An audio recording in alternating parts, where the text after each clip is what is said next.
you're moving. Because that one, yeah. The screen, like if you're looking for your placement on the screen, I wonder if it's a question of where can you go back and Look forth, at, this is me looking below. you know, more efficiently. Oh, this doesn't pop in. Hi guys, Seth and Megan here again. Happily and joyfully, not begrudgingly at all. Thanks, Megan. We just want to give you a quick kind of intro. We're gonna have a actual intro video about this later. So why are we doing these videos? We want a resource for people to see kind of what is it like to live with medical issues. And we have a very unique situation where we have a daughter who gets most of her nutrition through TPN. That is the catheter goes directly to her heart to give her the building blocks of nutrition because she doesn't have enough small intestine to absorb food. Also, Teddy has, unfortunately, a laundry list of different things he's going through. Mm-hmm. He also has Down syndrome. Mm-hmm. So there's a few issues going on here with our two kids, completely different things that happen to them between lung conditions with Teddy and some lower intestine issues, while Dottie has some small intestine issues. Completely different children, not related in any way, shape, or form. It's just kind of the life we get to live. They are related to each other. But they are related to each other, but their conditions are not in any way. Not related. And they just happen to be, you know, the luck of the draw, or however you want to say it. I digress. This video is simply a tech review, which is so overdone on the internet, but I do videos a lot. I have my setup. I know what I like. I am a Sony user. For video, I think the Sony a7 III is one of the best cameras you can buy. Now, a vlog is not a wedding video. Mm-hmm. No. And the people who'll be shooting the vlog, yours truly, will not be using it in the way I use it for a wedding video. But the a7 III is a little hefty for it's heavy. It's heavy. For a vlog. And the lenses are heavy. And there's no screen that you can look at yourself at. There's no... I definitely need that. Definitely need... Obviously. But the funny thing is there's a lot of truth to it. So I could rig out my A6500, which is a lighter camera, but then the cage makes it heavier and put another screen on top because it's a wonderful camera. Great camera for the buy right now, frankly, in 2020. But none of these are a good idea for my wife, who just wants a simple camera to use. So we have kind of come to two cameras to kind of give us an idea of what can happen for vlogging. And they are first the Canon. Yes, Canon. I'm not a fan. But Canon's awesome. Canon was always the one who kind of started the video world. And Sony, I believe, has since picked it up and kind of taken over the mirrorless world. But Canon's foray into the mirrorless world is the Canon EOS M50. And it is light. It is mirrorless, so it's super thin body. The other candidate is borrowed from my friend. It's the A6400, and it is just like my A6500, but it doesn't have image stabilization. But what it does have, shall we? An articulating screen. Finally, Sony, you showed up to the game. I know it's been talked about all the time. So I was stoked to hear that they did that, and so the A6600 is on the top of my list because it has all the checklists, but I'll talk about that later. But we wanted to talk about simple, shooting auto, hit record, do a vlog. And this is where I'm going to kind of give it to Megan and see what things that she liked and didn't like about the cameras, and I'll kind of chime in from there. So, first of all, white. I don't know if I love white. All our cameras are black. Just seems so streamlined. Okay, Canon. But it would clearly identify it as the vlogging camera amongst all of the other cameras. Oh, by the way, I think the A6100 is available in different colors. They might have a white or something. Do they have like a fuchsia? I don't think so. Pink. Pink's nice. Or like a pale pink. It's not nice. Pale bright. pink. To match my phone. So they're similar in a lot of ways. A couple of things that I like or don't like about them. Probably more my likes. Yes, this screen comes out and it can actually go that way as well. I'm not sure why you would want it to, but having it on the side is not my favorite. I think I'm pretty good at looking at the lens when I video, but doing a quick peek to just make sure I'm still in the frame is really nice. So the fact I can see the screen when I'm looking at the lens is great. That's the whole idea. I think I do like the screen up on top better than on this side, but this is so light. When you think of something you're gonna hold in your hand, yes, sometimes it'll be on a tripod, but if I have to hold on to it, the lightweightness is really nice. This one is used, and its little back thing doesn't quite like hook in how it's supposed to, but if you keep it flipped around, it latches in just fine and you don't have any problem.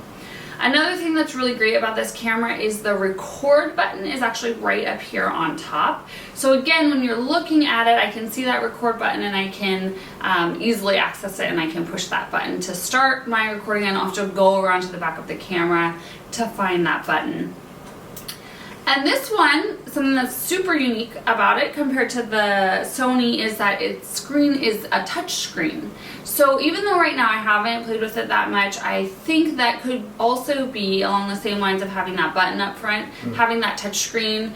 Once I get the camera situated on the tripod where I want it, I can use that touch screen to easily access certain menu options and make some simple changes really quickly, so I don't have to again go around to the back of the camera and come around to the front and do that sort of back and forth dance that we're trying to avoid.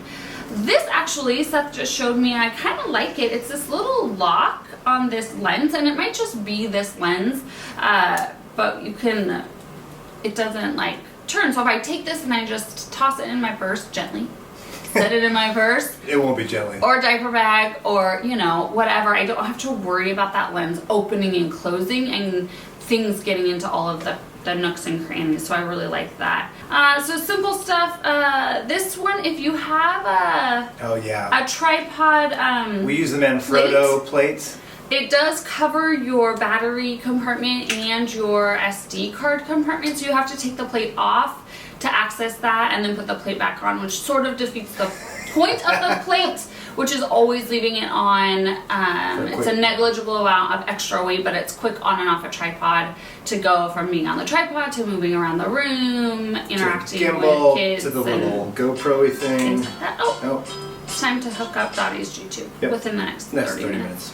And so that is sort of just an annoyance about this camera. The one nice thing about the screen on the side is that if you are using a microphone, it's right up on top, which is kind of nice, sort of a standard camera look with the microphone on top. So the Sony, as Seth said, we are both crazy about Sony. Once we got our first mirrorless Sony, we were sold so much baby. Lighter weight than the more traditional digital cameras had been at that point. Yeah, the DSLRs were not just quite the small form factor that the mirrorless had been. Yes. So things that initially were different is that this screen comes up and is directly behind the camera. What that means is that your microphone, if you're wanting to use one, can't be in that same spot if you're gonna want to use the screen at the same time. So you do have to purchase this extra little small rig, this tiny little piece. Thanks again, Small Rig, for making up for the mistakes the manufacturer has. I feel like Small Rig is always doing this. They find something that they realize, oh, this is a dumb design. Let us sell you something to fix that. So then you have the microphone off to the side, which is a less traditional camera look, but then it allows you to use your screen and have a microphone at the same time. Did you like the screen on top as opposed to the side? I do like the screen. Does it come up higher? Yeah, it comes a little higher. It does come up higher. I do like the screen on top. I feel like it just keeps my attention in line with the lens a little bit better than, even if my head's not moving, I feel like when I'm looking to the side, like everybody's going to be able to tell, but it's really just your eyes either way, whether it's a quick up or a quick to the side. This is a little heavier, but not really a lot heavier. But the one thing that I was like, oh, I really love this button, this record on and off button in the front, because then depending on how I'm holding the camera, I want my thumb to be able to hit that button really easily, or to jump up and hit it, and it's hidden sort of back here, which is great when you're going this way. It's perfect thumb access right there.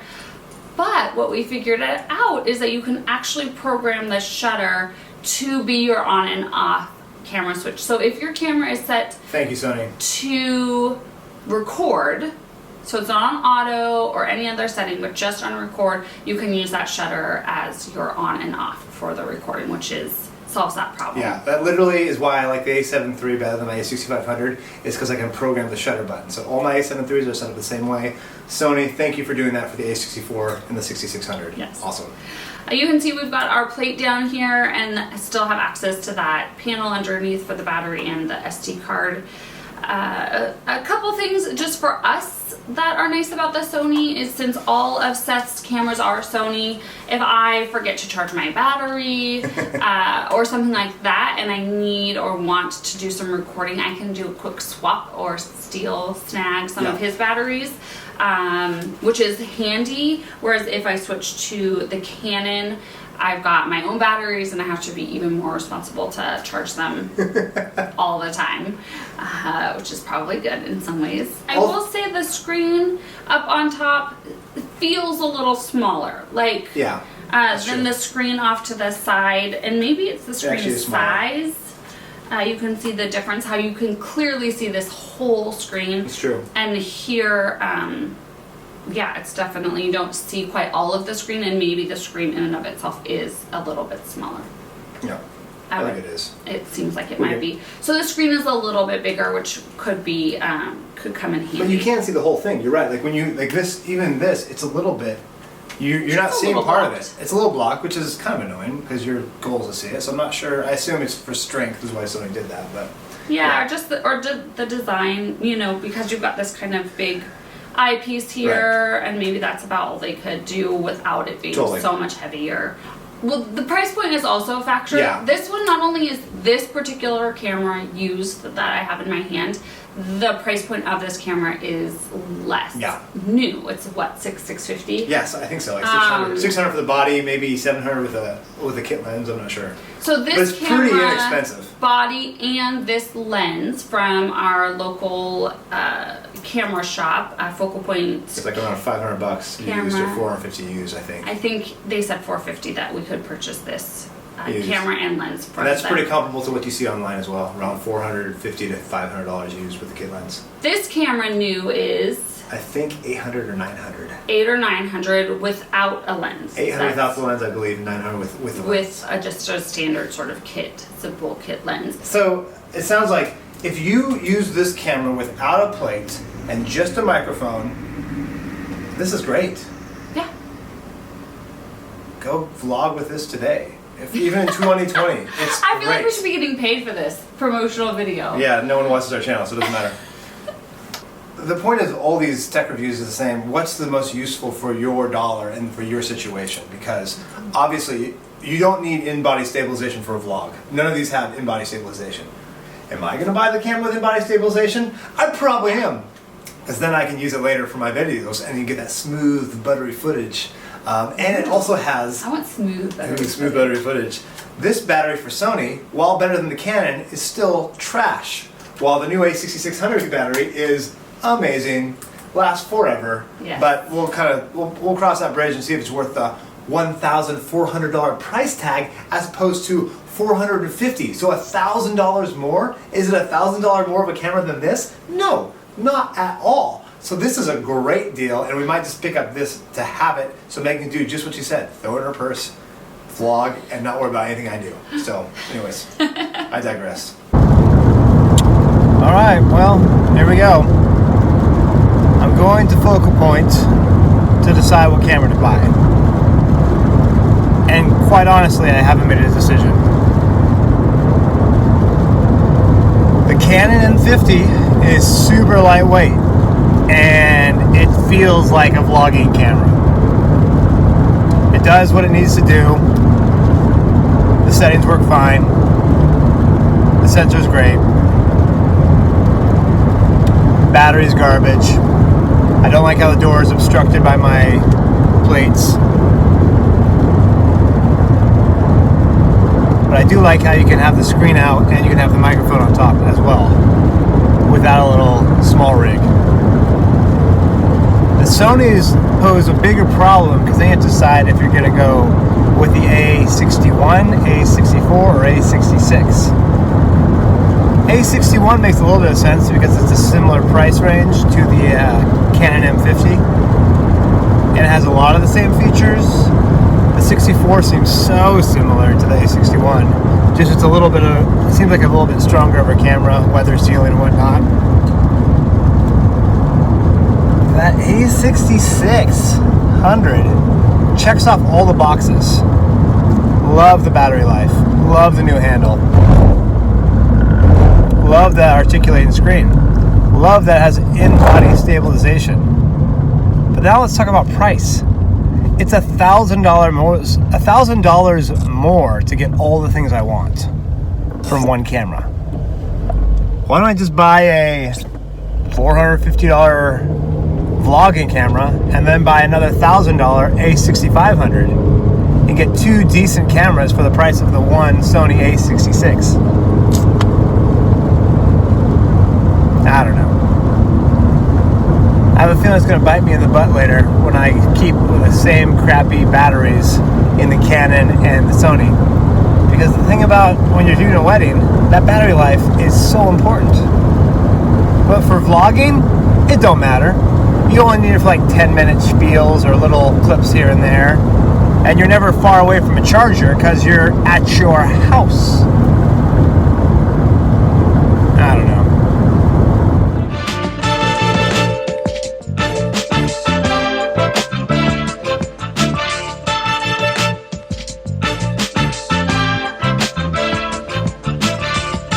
Well, we decided I got the A6100.